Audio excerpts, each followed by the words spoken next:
قبطان ازاي؟ هو في قبطان من غير سفينة يا غبي؟ اهم حاجة في صيد السمك التركيز.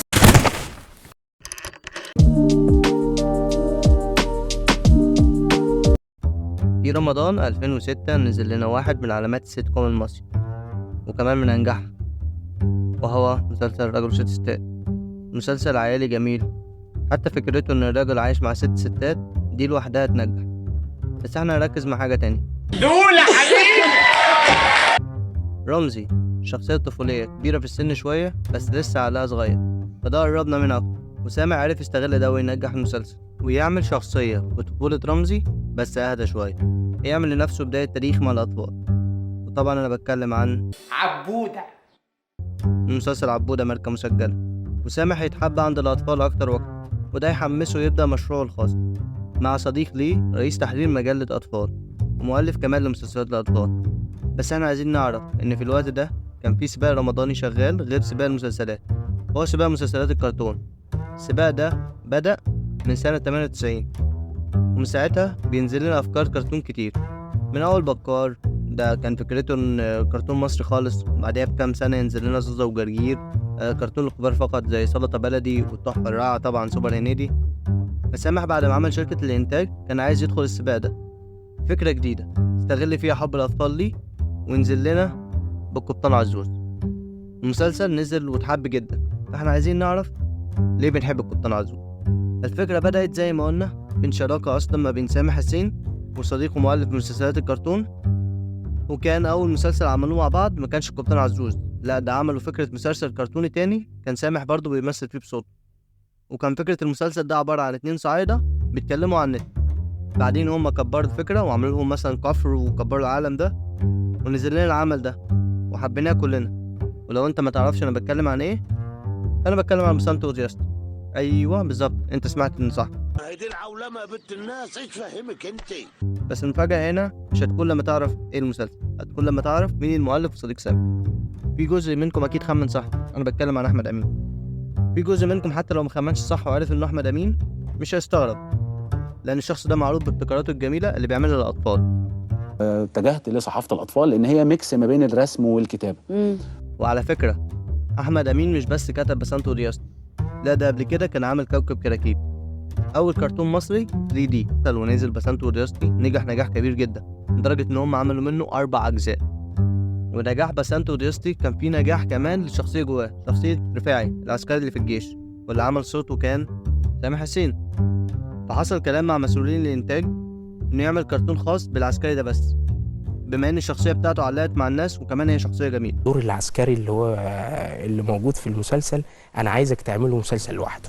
فسامح لما حس ان في قبول ان هو يعمل مسلسل لوحده، طلب منهم يدوه فرصة وهو يجي لهم بفكرة جديدة. حضرتك بتديني فرصة ان انا اعمل مسلسل كرتون بطولتي. فسامح غاب ورجع بفكرة مسلسل كرتون في البحر، واتفق مع صديقه احمد امين ان هو يكون كاتب المسلسل ده وسامح هيمثله. فقلت له طب اسمح لي هقدم لك حاجة تانية. واحمد امين يقرر يكتب المسلسل وينزل بيه في رمضان 2009 كأول مسلسل كرتوني من بطولة سامح حسين. والمسلسل اتكتب والدنيا تمام، بس سامح واحمد بيحبوا الاطفال وعايزين يقدموا لهم حاجات جديده. فكان في تقنيه مش مستخدمه بره، وهي تقنيه الكات اوت. التقنيه دي عباره عن الممثل بيصور وشه في كذا وضعيه وكذا تعبير. بنقعد نتصور الوش فوق ال 400 صورة 500 صورة، وفي المونتاج بيدمجوا الصور دي علشان يحكوا المواقف. مثلا عزوز بيضحك فيجيبوا صورة لسامح وهو بيضحك من كذا زاوية ويجمعوا منها، ممكن العين من صورة والبق من صورة لغاية ما تطلع بالشكل اللي اتعرض لنا. بس ده الوش. والجسم، الجسم قرروا ان هم يعملوه 3D. احنا اصلا جربنا 3D في كوكب كراكيب ونجح جدا. بس عايز اقولك ان موضوع الكات اوت ده صعب جدا، لان مش بس اول مرة يتجرب، ده كمان مفيش ناس متدربة عليه. فالجزء اللي بيعمل ال 3D اتعلم جزئية الكات اوت علشان يقدر يواكب العمل ويطلعه بالشكل اللي احنا شفناه. وممكن كمان تشوف ان شكل الكرتون كان مختلف، تلاقي فعلا الشكل اللي انت شايفه شبه سامح في الوش. والجسم حتى هو معمول 3D كان معمول لغرض، هو انك تشوف الشكل تعرف الممثل، وتشوف الجسم تعرف الشخصيه ديت هتكون ايه في العمل. يعني مثلا جوده بحار فكان شكله معضل، عايده ست بيت فجسمها مليان شويه. غير كده كان الجسم بالاضافه ان هو كان معمول عشان يوضح لك الشخصيه، كان معمول عشان يضحكك. يعني انت لو شفت كرش عم سلامه هيوضح لك فعلا ان هو شخص راجل كبير بس شكله مضحك شويه. كده عرفنا المسلسل هيكون شكله ازاي والتصوير بتاعه هيكون ازاي. بعد كده العالم اللي هيتم في القصة هيكون عامل ازاي. لو احنا رجعنا لكل كرتون اللي اتعمل في مصر ما اعتقدش هنلاقي عمل اتعمل في البحر. ومن هنا بدأت الفكرة، سفينة في البحر والطقم اللي عليها. طب ازاي هنعمل طقم عايش مع بعضه؟ نعمله عيلة مش هتكون فيها تنوع لطلب المسلسل، بس برضه هنستعين بجزئية العيلة دي عشان نقدر مثلا نوظف العنصر النسائي، لأن احنا محتاجين برضه عنصر نسائي في المسلسل. فهنلاقي الشخصيات هنا القبطان والبحار والملاحة. فاضل مين؟ العنصر النسائي اللي قلنا انه هيستعين بجزء العيلة فيه، فيختار عايدة عمة عزوز. وبالرغم ان مفيش غير عزوز وعمته هما اللي عيلة، المسلسل حسسك ان ده جو عيلة، وكده بقى عامل تيمة العيلة من غير ما يخليهم قرايب عشان يقدر يستفيد من التنوع. وكمان التيمة العائلية اللي هتخلي العيالي ما تقلقش على اولادها وهم بيتفرجوا على المسلسل. تمام كده المسلسل كمل من بره. نتكلم شوية عن شخصيات المسلسل لانها تعتبر العامل الاخير في بناء المسلسل. بس في الاول انا عايزكم تفتكروا اخواتنا في غزة وتدعوا لهم ان ربنا يفك كربهم وينجيهم ان شاء الله، وينجيهم من الظلم اللي هم فيه. ولو حد قادر يتبرع انا هحط لينك تبرعات فوق الكومنت.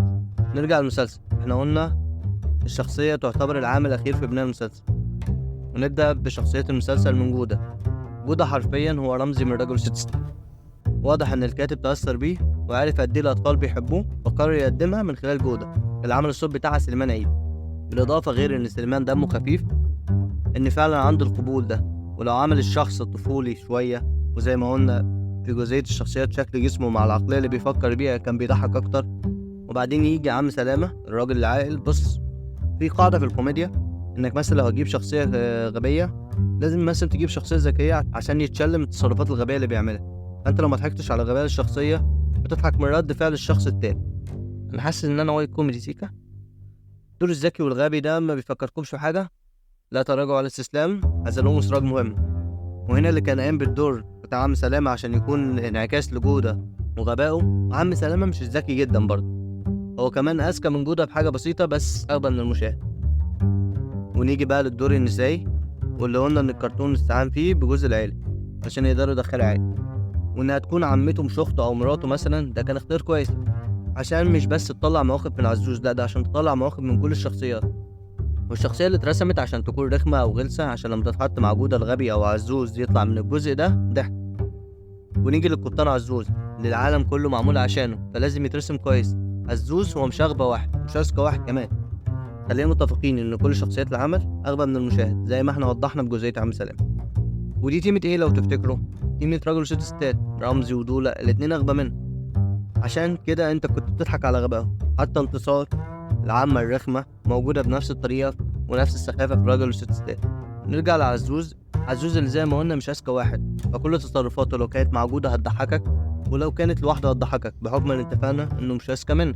الشخصية اللي عملها عزوز شخصية صعبة لان هو بيعمل اغبى من الطفل. الطفل عنده حاجات غبية بحكم انه لسه بيتعرف على الدنيا. تخيل واحد بيمثل انه اغبى من الحاجة دي. فاضل اخر شخصية اللي هي السفينة الشمندورة اللي كانت اصلا شكلها غريب مش زي كل السفن اللي موجودة في المسلسل. مش افضل حاجة وده المطلوب. لا عزوز قبطان كويس ولا عايدة طباخة كويس عشان تكون سفينتهم افضل حاجة. كان لازم السفينة تطلع بالشكل ده. انا الاسماء كتبتها قبل ما اعمل ريواتش المسلسل، انا فاكرها جدا. الاسماء كانت مختارة بطريقة جميلة جدا عشان تعلق في الود. انا فاكر الناس من نعمة كان نرمين مثلا. نزل المسلسل ونجح اكتر ما كنا مخططين له بكتير كمان. وكمان تقنية الكات اوت نجحت هي كمان واستخدموها في اعلانات بعد كده. تأثير عزوز مش هيتلاحظ على الاجيال الاصغر لانهم لما يشوفوه مش هيعجبهم لانهم اتعودوا على الحاجات الاعلى في الجرافيكس. والقبطان عزوز بالرغم من تعب صناع العمل انهم يطلعوا كل ما عندهم بسبب حبهم للعمل وزي ما قلنا بسبب حبهم للاطفال، بس برضه الامكانيات اللي كانت متوفرة مش الحاجة الواو يعني. اكيد القبطان عزوز ما تكلفش انتاجه كان 100,000 دولار في الحلقة، مع ذلك طلع عمل خرافي لينا احنا. قبطان عزوز حاول يكون عمل تايمليس او مش مربوط بزمن يعني، بس مش مع كل الاجيال، معانا احنا يكون عمل نوستالجي لما ترجع تشوفه تفتكر ذكرياتك. كده خلصنا من التأثير بتاع الثلاث اجزاء الاولانيين من العزوز. نيجي للجزء الاخير او الجزئين الاخرين من العزوز اللي ما كانوش اسمهم القبطان عزوز. كان مين؟ الكابتن عزوز. بصراحه انا شفت المسلسل ده كام حلقه لما نزل بس ما قدرتش اكمل، بس مش عارف ده بسبب اني كبرت ولا عشان هما لسه بيقدموا النكت بتاعت عزوز تاني. ده مفهوم ان هما عايزين يوصلوا الفن والتعليم للاجيال الاصغر. واضح انه نجح مع الجيل الاصغر لدرجه ان هما عملوا منه جزء تاني. وكمان كان في حماس من صناع العمل لدرجه ان هما زودوا الشخصيات واحمد امين رجع كتب الجزء الاول من كابتن عزوز تاني. نيجي بقى للسؤال اللي سالناه، واحنا ليه بنحب عزوز؟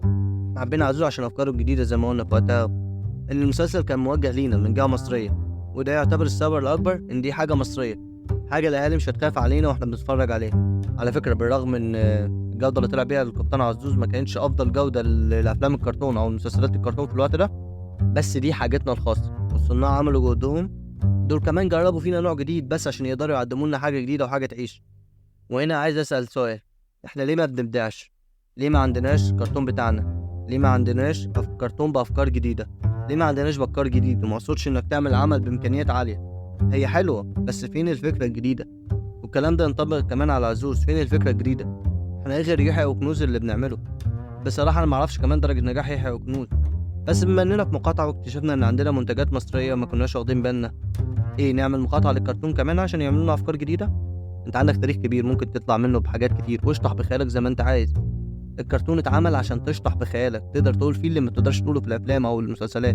انت ممكن تحكي الاطفال عن التاريخ، عن الدين، وكان قصص القران اللي كان بيقدمها دكتور وائل الفخراني كان ابرز مثال. مستنيين ايه؟ احنا من 1998 كان عندنا امكانيات، واحنا دلوقتي في 2023 ما عندناش امكانيات، مش عارفين نكتب، ولا ازمه الورق بتاع السينما طالت الكرتون كمان؟ الكسل ده ليه مش عارف. بس كده انا خلصت، بس عاوز افكركم اللي يقدر يتبرع عليا لينا بغزل اللينك فاضل تعليق. سلام.